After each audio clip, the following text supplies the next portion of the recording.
Road trip reporter Eric Wright here, riding along with the Diaz family in their new Toyota Grand Highlander. So big they barely know I'm here. Back in the roomy third row, the twins battle over a tablet.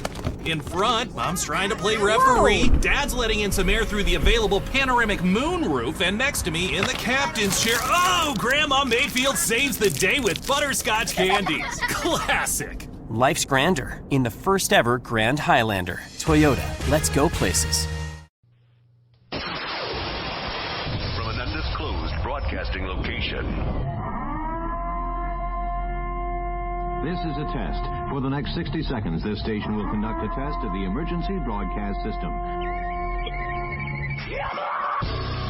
America, here comes the relief from the pain.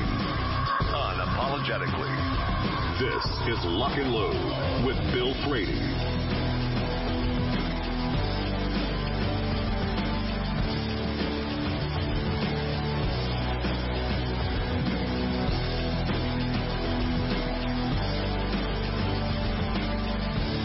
Number 3. This is Lock and Load, and we are going to speak with Rick Ector, the director. Good afternoon, sir. Hey, man, good afternoon to you. Yes, it is I am Director Ector, beaming in live from Motown, Detroit City, man. Yeah. How are you doing today? I'm good. What's the weather like up in Motown? You know what? When you consider winter's past, you know, it's not bad, man, because let me tell you, we don't have any of that wet, damp, white stuff on the ground. Is that bad? Not bad, man. I mean, you know, from a visual standpoint, you know, my grass isn't like very green right now. It's damp. It's got little tinges of brown and yellow. But hey, man, all things considered, I'll take it if it means that we don't have any snow and ice on the ground. Right. How's the weather your way? Well, we don't have any snow. It'd be surprising if we had snow, so we don't have any snow at the moment. We may later, I don't know. But actually, it's pretty nice. I mean, every degree above 40, that means I can keep the bonsai trees outside. Right. The bonsai trees, man. You know what? I really think that's a cool hobby you have there, man. I think it's a lifestyle, but, man, I remember the one episode we were talking about it and your knowledge and expertise in that area. I'm impressed, man. But you know what? A man has got to have hobbies, a place to immerse himself and take himself from the hustle and bustle of the world and engage in a relaxing activity. And I'm glad that you found one.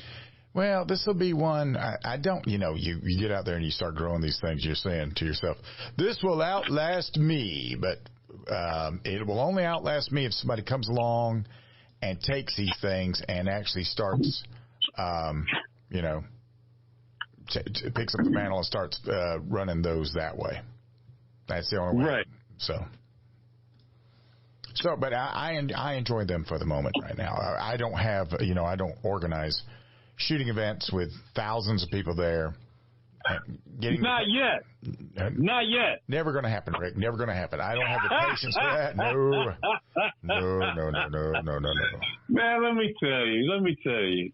It will happen, possibly, potentially. Yeah. Let me tell you, you have the ability to reach literally thousands each and every time you come onto the air, man. And let me tell you, you could influence this growing movement of people who are embracing their Second Amendment right and educating and edifying their fellow man and woman. And you can help me marching arm in arm to make this world a safer place. I would be happy to help you. If somebody has to get, if I have to get out there and go with somebody and go, all right, Bill, this is yours. You have to go and you have to go.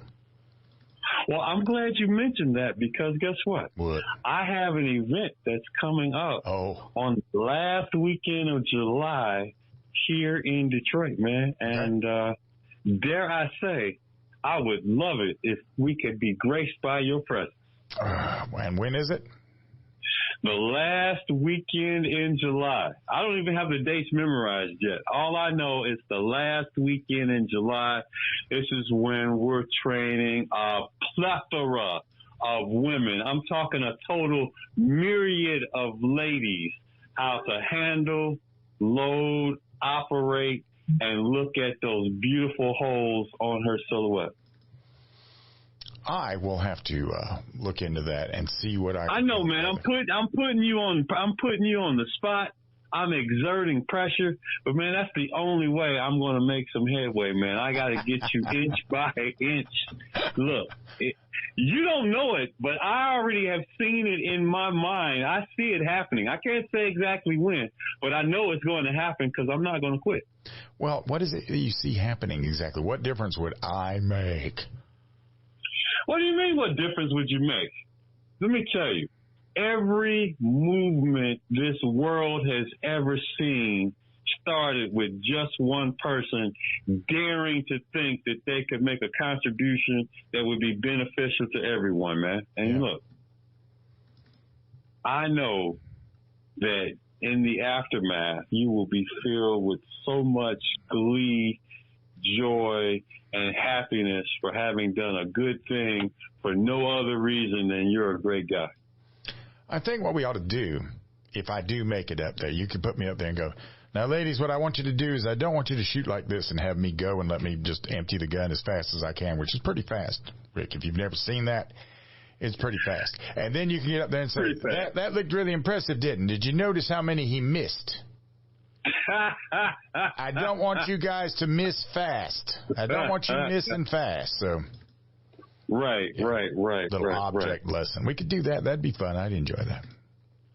Hey, man, look, I was thinking we have an opportunity. Well, I mean, it is like just a couple days past Christmas, but I was thinking from our last time that we were on, man, that I wanted to share my own personal experiences with Christmas through my life, man. Okay. And this is me talking about the winter Christmas season and some experiences that I've had, man. And some of them are quite interesting. But let me tell you, when I think about, get this, my first job. What was your first job you've ever had, man? Bag boy. Bag boy at the supermarket? Yep. Oh man, that is a thing. You know, to put the bread on top? Yeah. Canned goods on the bottom? I was a bag boy. I was a professional bag boy. I knew what I was doing. And this is when the bags were actually made out of paper. That's right. And I could get five in the buggies of the time. I could get 5 sacks of groceries into the buggy. Now, of course, it wouldn't be cost effective to put bags in the supermarkets now because we've gotten used to these plastic bags. You know, there's a growing movement in places across the country in which they don't even give you plastic bags anymore. Well, I find that sort of hypocritical because everything I'm bringing up there is wrapped in plastic. Everything's in plastic. Every single thing is in plastic somehow, some way, shape, or form. Man, let me tell you, my first job ever, I was actually, get this, a newspaper guy, newspaper boy, newspaper guy. Me and a good friend of mine, we actually split a route because we were really young and they didn't want to entrust all that responsibility to just one kid. Sure. So we split a route, man. And let me tell you, we actually survived the entire winter pushing and pulling and towing one of those red flyer wagons with the Detroit News logo on it, stuffed with newspapers. And this was back in the day when those newspapers had those Sunday sections that were actually credible in size. You remember what was in those sections? Everything was in the sections. I mean, sports, funnies, the flyers. Each little section had a whole section of the paper like lifestyles or home and garden. like things we take for granted now, like a TV guide, man. Yeah. Those things are probably collectible now. And the coupons and all the sales papers and the classified section. I was looking at a newspaper on my newsstand just the other day, man, and it's like paper thin, but it's in color, but it's like $2.50 a copy, man. Hang on there, if you will. We'll be right back talking to Rick Ector. Ector, the director. This is Lock and Load.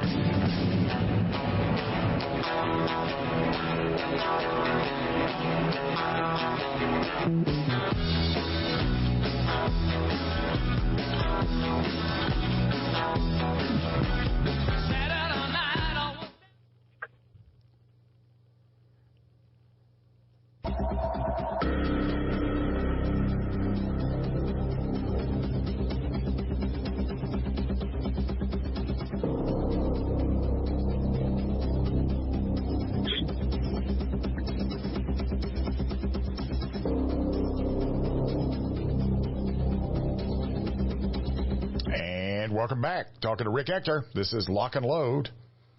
We were just talking about our first jobs. You were telling me about your Red Ryder. Oh, yeah, man. The first job I had. Yeah. And delivering the Detroit news with a radio flyer wagon, splitting the route with my good buddy, man, going through the snow, the ice. And you know what? As soon as the weather broke, we got into all the other things that, you know, little boys are into, man, and sort of forgot that paper route. And my mother, bless her heart, she said, why in the world would you push your wagon all winter long, and then when the weather gets nice, you don't want to do it anymore? I didn't have a good answer for her, man. I didn't. But, you know, the kid, man, and we do things like that. Oh. But there was another tradition that my mom had around Christmas times, man. Tell me, did you have this in your house? I shared it on my social media the other day, and everyone that chimed in said they had the same exact setup. Yeah. Was there a bowl on, like, display in the house, either in the kitchen or in the dining room, and it had, like, every variety of nut that you could think of, along with the middle nutcrackers? My grandmother had that. As a matter of fact, it was out of part of a hollowed out tree. And it had slots in it for the nutcracker to fit in there and everything else. I remember it quite well. It had its own little place. Yeah. And let me tell you, man, there were, like, I swear to God, almost every variety of nut in that bowl, man. And I enjoyed each and every one of them, except the one that I discovered I was allergic to. Which was? Man, the Brazil nuts, man. Oh, no. Those things I found out that I have an allergic reaction to. Let me just explain to you like this. Have you ever had an itching tongue that you could not soothe? No, I have not. Let me tell you, it is the most dreadful malady, affliction that you could come down with, man. And then that's when I knew to leave those alone. And I helped myself to a huge selection of all in the bowl, man. I'm talking walnuts, almonds, pecans. Pecans were my favorite. Macadamia. And of course, they even threw a few peanuts in there, man. Yeah, I always liked, I like to watch, my grandfather crack the pecans. Right. Because See, you call it pecans. That's a regional difference. They're pecans here, but they're pecans down there. Well, in Britain, they're pecans.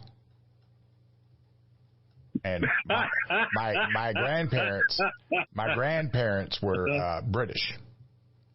Right. So in their house, they were pecans. And just like the record player was a record player, you know. A record player. Yeah. Man, what was your favorite toy that you received for Christmas as a young lad? I liked hats. I was a big hat guy. A hat? Yeah, I liked any sort of a hat. Really? Yeah. Okay. Like a cowboy hat? Especially a cowboy hat. Especially. Man, let me tell you. You've seen me in my cowboy hat, right? I think I have. Yeah, I have seen you in your cowboy hat. Yeah. Let me tell you, it has a prized location on my shelf. I'm looking at it now.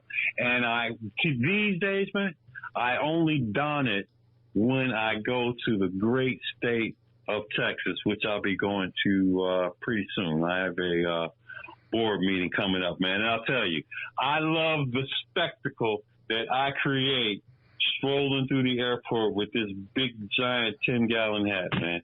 The only thing that usually sets it off is I usually have my cowboy boots on too, man. But I need to go get those bad boys repaired. I need to get a new sole put on them. But let me tell you, my two favorite toys were, get this, my mother used to refer to them as dolls. But you don't give a young man a doll. No, they go by another word. What do they go by? G.I. Joes? Well, that I guess would be a generic form of it. They are action figures. Action figures, yeah. I had two prized action figures as a kid. When I tell you what they were, this will let you know that this was a long time ago. Right. I had the G.I. Joe. No, not the G.I. Joe. Excuse me. I had the $6 Million Man, Lee Majors with the bionic eye. Yeah. And, of course, my favorite daredevil would be the guy who attempted to jump over the Grand Canyon. Evel Knievel. Hopefully our listening audience knows who Mr. Knievel was. You know, I became aware of him when I was a young man, and I saw him, and he's being interviewed. He says, well, I've managed to earn about $4 million, but I've managed to spend about $6 million, and everybody's out there laughing. I'm like, how did that work out? Man, let me tell you, that takes talent. Yeah. That takes talent to spend $2 million that you don't have. Yeah, so. Well, let me tell you, man, another interesting thing happened to me today, man. Before I got the call from you, I got a call from a local affiliate here on the broadcast news, and they wanted to get my opinion on these new gun laws we got coming here in the state of Michigan. Incidentally, and I'm sure it happens to be nothing but a coincidence, we have a veritable plethora of gun laws. They're already on the books. They're already enacted, but they're not enforceable until February 14th, Valentine's Day. Why Valentine's Day? I have no way of knowing. It's purely coincidental, I believe, because it's the 90th day from the time period when the legislature ended session for that term. And you count out 90 days, man, and on Valentine's Day, we have 4 gun laws that are actually on the books, and they can be enforceable. Give me the 4 most draconian gun laws you can think of. Well, I'll tell you what, before we do that, as we're getting ready to go into the next break, right, tell everybody how to find you. I am Rick Ector, Director Ector. I am here every Tuesday. And any other day, I'm invited to talk about gun rights, freedom, and how we can win it back and make our country great again. I can be reached at Facebook, Instagram, Twitter, YouTube. The handle is the same, Detroit CCW, or reach me at legallyarmedindetroit.com. Indeed. And, of course, he's on IMDb. Oh, don't forget. Don't forget IMDb. I'm on IMDb too, because Rick's on IMDb. Yeah. I'm on IMDb, so that's the way that worked out. I don't know exactly how that managed to be that way, but obviously it's not. You're there, man. That means you're famous. It's not what you know; it's who you know, Rick. It's who you know. It's who you know, and I know Rick Ector, the director. So that's some good stuff. That's some good stuff. Anyway, anyhow, we'll be right back. This is Lock and Load.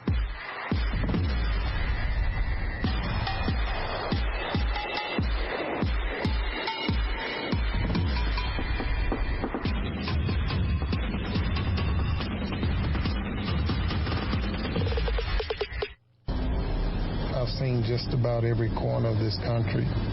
3 million miles in my career. I spend a lot of hours on the road, but I love being my own boss. The road can be a beautiful place, but you're out here on your own. There certainly are risks. I'm Charles. I'm a truck driver, a husband, and a father. And that's why I choose Federal. When it comes to online gun shops, Primary Arms is one of America's largest retailers of new firearms, parts, accessories, and gear. They stock over 600 popular brands, all with everyday low prices and fast shipping. If you ever have any questions about a product, their team of product experts will help you make the right purchase. So, don't settle for less. Visit primaryarms.com today and see why so many gun owners make it their first destination for all of their firearm needs. For over 25 years, Aero Precision has paved the way as a leading manufacturer of American-made AR parts. Aero Precision caters to the rifle builder by engineering quality receivers, handguards, and other essential parts. Aero Precision's added enhancements create a smooth build process from start to finish for beginners and seasoned builders. Whether this is your first rifle or your 50th, Aero Precision offers everything you need to make a quality AR at an affordable price. At Spikes Tactical, we are all shooters with a very simple mission. Make the best product we can perfect at the best possible price for our consumers. We strive to produce the best components and rifles available, with quality control second to none, because real-world events don't allow for a second chance. Whether you are an operator, competitor, or home defender, Spikes Tactical will serve you well. Go to spikestactical.com. Spikes Tactical, 100% American-made to the highest standard. At Staccato, we know there's no such thing as a fair fight, and we bring the unfair advantage that is the 2011 platform. Dominate. At Staccato, we know the most important gun you own is the one that you're carrying when you're facing that threat, life and freedom. Win. We want you to enter that objective confident that you are carrying the best gun in the gunfight. No compromise, no sacrifice. Staccato2011.com. Stand ready to face down the darkness with 2011. Holster.com, the home of DeSantis quality-built American-made products for 45-plus years.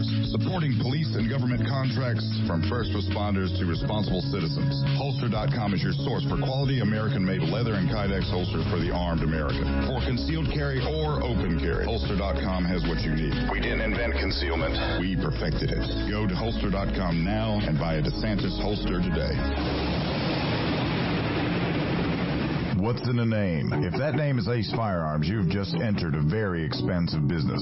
First, a fully appointed gun shop with all the guns, ammo, and accessories you could possibly imagine. But then you enter the manufacturing facility that is home to Red Alligator Concealment, Militia Arms Customs, and so much more. Ace Firearms is beyond a simple gun shop. This is a totally peerless operation. To find out more, go to acefirearms.com. Ace Firearms. This is only the beginning. At MGS, we have what it takes to reinvent yourself. With a curriculum designed to balance work, family, and a gun repair education, MGS provides the gateway into one of the fastest-growing segments of the gun industry. Modern Gun School's mission is to provide high-quality distance education using time-tested materials and hands-on projects designed to develop a proficiency in both the technique and the business of gunsmithing. Go to mgs.edu. MGS Trade School. Your future is waiting.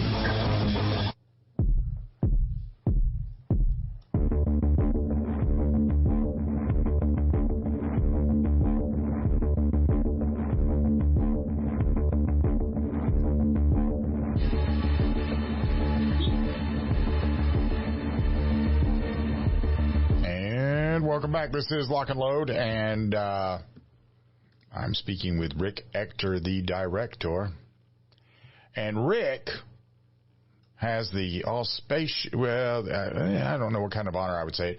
He has the honor of living in the state run by the second worst governor in the United States. She may be in a two-way tie with Hochul. She may be in a two-way tie with Hochul, because I think Newsom is probably the worst, and then there's Pritzker out there as well. But I think she and Hochul are tied for second. You know, at the last statewide election we had, man, she not only managed to get herself reelected, God bless her heart, she was also gifted with control of the state legislature, that is both the state house and the state senate.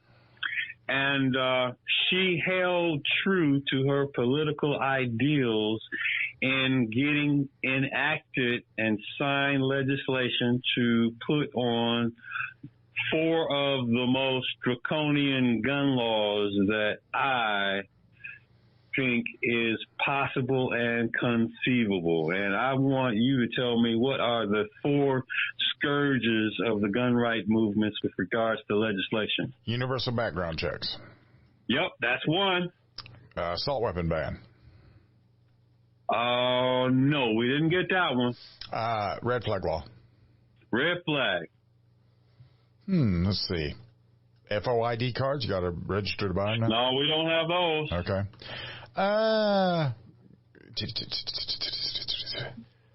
What about domestic violence? What about that? Yes, that's the one. Yeah. And of course, let's see, run them back. Red flag laws. We got a storage law. We got a registration law. And we got a domestic violence law. So you've got a registration law now. Yeah. Who has to register? Well, we've always had to register handguns going back to 1927 when the Michigan Firearms Act came into play. And that was a direct consequence of the Ossian Sweet case I know we talked about before. He was exonerated, and the state legislature rebelled by giving us handgun registration. Right. And you know what? This draconian Jim Crow law has been on the books ever since 1927, and they rounded it out by now requiring us, come February 14th, Valentine's Day, we now have to register any newly purchased long gun, which of course would be rifles and shotguns. Yeah. So, yeah. And registration is only a benefit to who and for what purpose? Well, it's only a benefit to the government for confiscation. Confiscation. If they ever finally pass legislation to just ban them outright, they will have a shopping list to go door to door and relieve us of our ability to defend ourselves, despite the fact that the Supreme Court has said that the government doesn't have a responsibility to protect you. That whose job is it to make Bill Frady safe? Oh, mine. It's yours. Yeah. As is, it's my right to protect myself, man. Yep. And this storage law, man, we got to make sure that our guns are properly stored. But I tell you, I can't think of many responsible gun owners who do not adequately safeguard their firearms from people who get access to them. The biggest problem I have with that law, man, is that it's strictly punitive. It's strictly punitive, and it's only after the fact. Wouldn't it be better, I think, if we did something proactive? Well, what you got in mind? Well, I think that education, man, and knowledge and training, I think, would be the prescription for individuals not knowing a lot about the safe handling and storage and education about firearms. I mean, why couldn't we teach kids who are just beginning school? Why couldn't we teach them stuff like the Eddie Eagle program? Well, you could. Why couldn't we advocate for kids to get hunting license? How old do you have to be in your great state to get a hunting license? 18, I think. Maybe 16. Is it 18? I don't know how old it is. I'm not a hunter, so I don't know. That's my weakness. I take the blame for all of that one. I should know. Guess what? What's the date on the calendar today? 27th of December, 2023. So what usually do some people do when the first of the year shows up? Make what do you call them? New Year's pledges? What do they call them? Resolutions, right? Resolutions and pledges. What would be a fitting interest on your list for next year? Oh, goodness. We're really going to go there, aren't we? Okay. So Besides, make a whole lot of money. That you want to know that one? Besides, okay. Well, that's always cool, but I mean, it's not everything, you know. But I would rather have it than not have it, though. Yeah. Well, you got to have that in order to fight the fight. You have to be able to fuel the fight. Okay. Which some people sort of forget that part of it sometimes. But anyway, I said that part out loud. Anyway, probably expand my knowledge base on things I don't know about. Okay, and that's always a good thing, man. Yeah. And let me tell you, anything that I learned that, especially of a Second Amendment nature, I'm always happy to have the honor and privilege to share that with you and your listening audience, man. So, you know, this whole we have to register long guns now, you know, but, you know, and like I said, that's only because one day if they ever get their wildest dream placated that they want to have a shopping list to try to take them from us.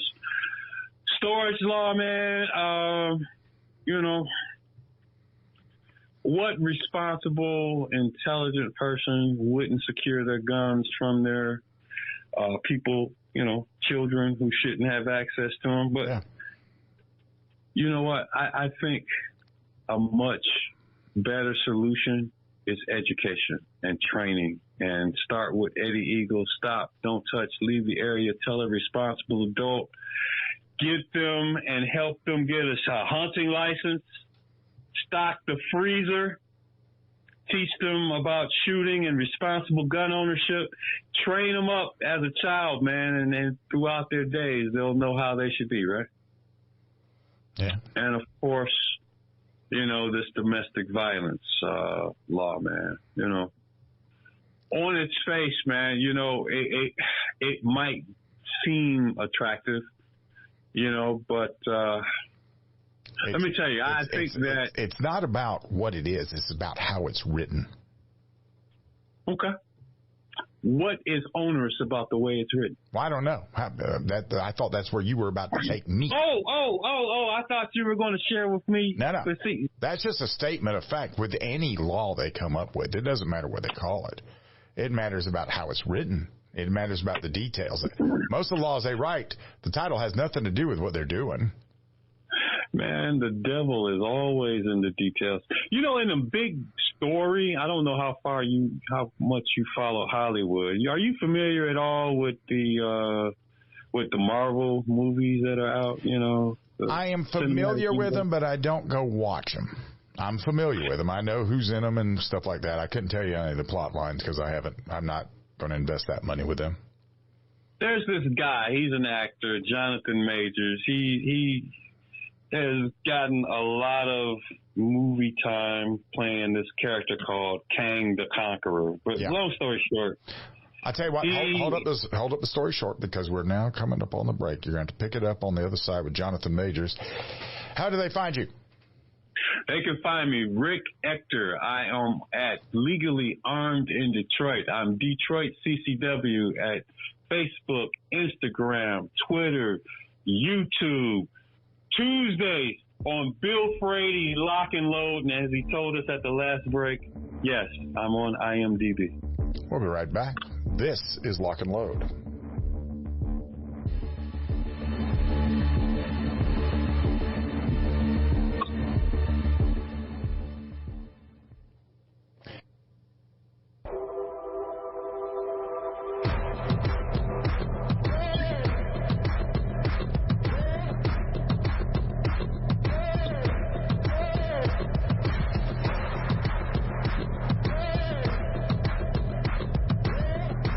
Time on the firing line, I've been speaking with Rick Ector, the director. He was getting ready to tell me about the Jonathan Majors, the domestic thing, and I know what you're referencing, so go ahead and let's hear about Mr. Majors. Yeah, I don't need to go into a whole lot of detail, man, but they were having some type of thing, he and his significant other at the time, and it appeared to me, and like, gee, Rick, how could it appear to you?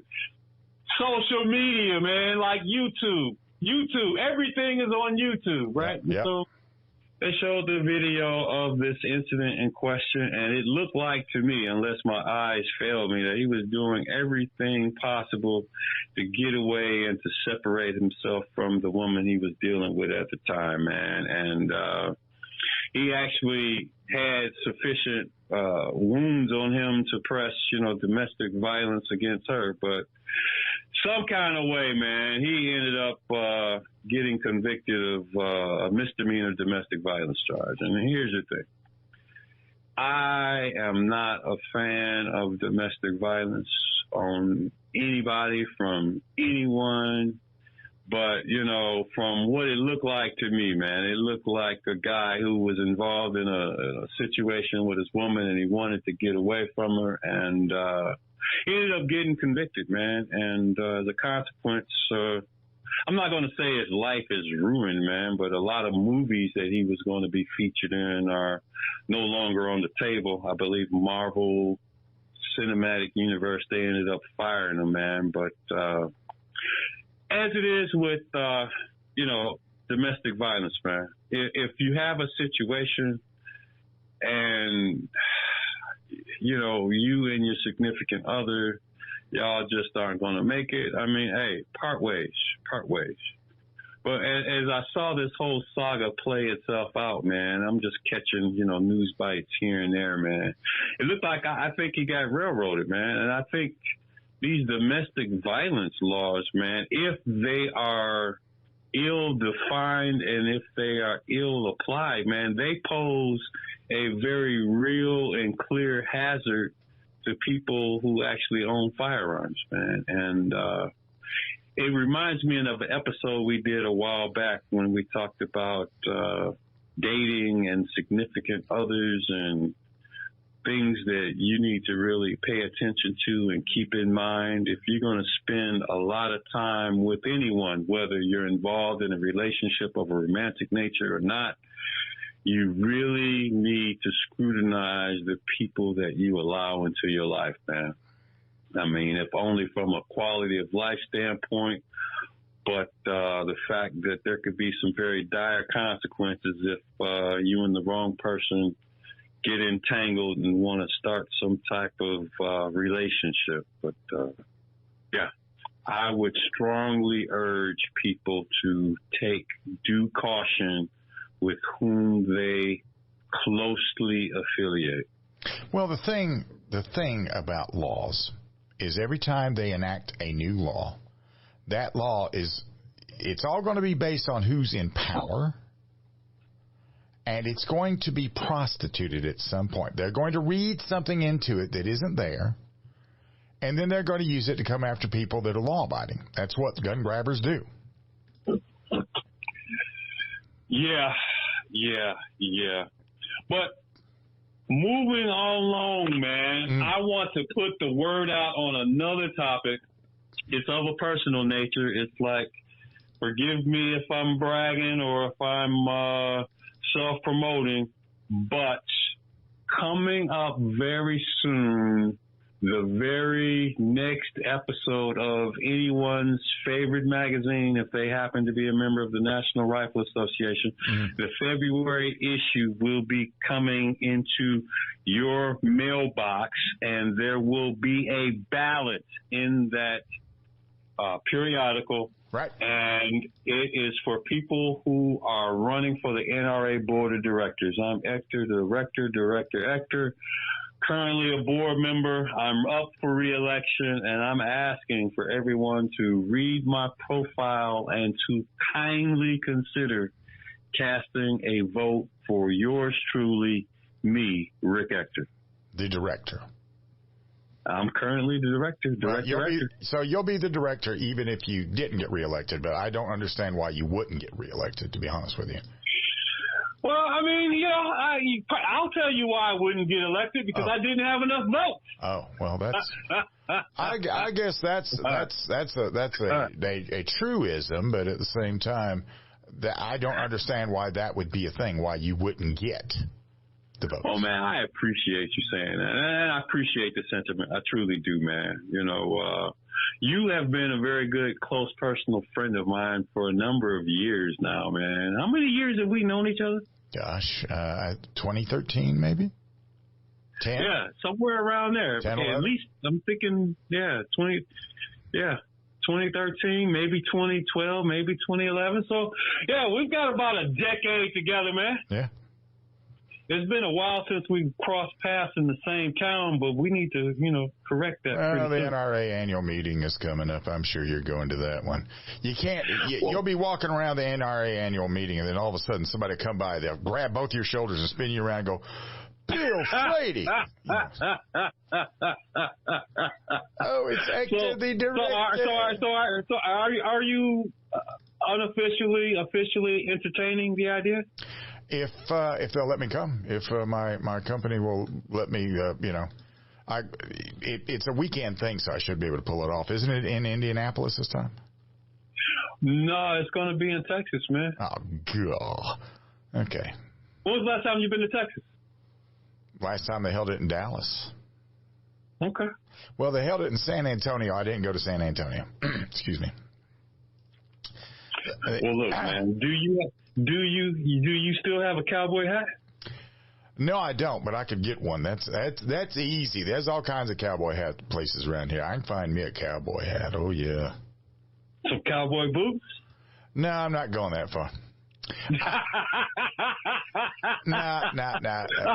That's going too far, huh? No, but I'll wear some nice combat boots. I'll wear some nice Danners.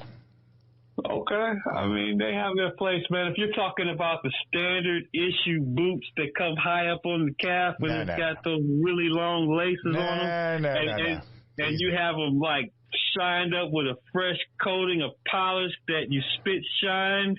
Yeah, that's not happening. Nobody has those anymore. They don't even issue those anymore. They don't? No. They're all brown nubuck, and they don't even polish them. It's not like it was when I was in. Man, I was in ROTC in high school and in college for a spell. I only did it in college for a couple of years, man. And I used to take exceeding pride in having this gloss and shine on my boots. It was my goal to have the shiniest boots in formation. Sure. But I want to point one thing out to you about having the shiny boots, okay? What's that? That was the most impractical thing ever, because we'd be wearing, in Europe. Why isn't it practical to have shiny boots, man? Well, because we're combat soldiers. Okay.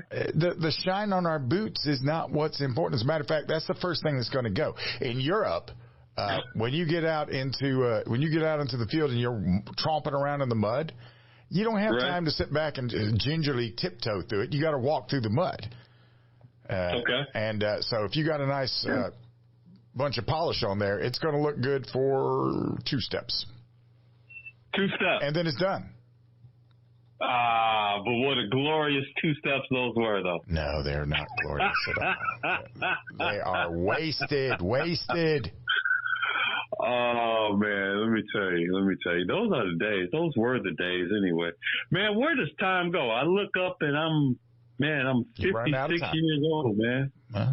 And now I'm out of time. Look, it has been my joy to be on the show tonight, man. I look forward to being with you next week. Ector, director on Bill Frady's Lock and Load. Yes, you are the real deal, man. Thanks for having me. Well, I appreciate you coming on and bringing the Ector, the director perspective. That's all. That's always fun. It's a breath of fresh air. It's a way to reset the palate, if you will, because good Lord, with some of the stuff that I have to talk about on a regular basis, Lord knows I need to have my palate reset. Find Mr. Ector at Legally Armed in Detroit. If you're up there and you're looking for a class, check him out at Rick's Firearms Academy. Tell him I sent you. He'll charge you more because of that, but that's okay. Yeah, it's fair compensation. Hey, man, I'm teaching on Sunday, so, hey, call me quick. There you go.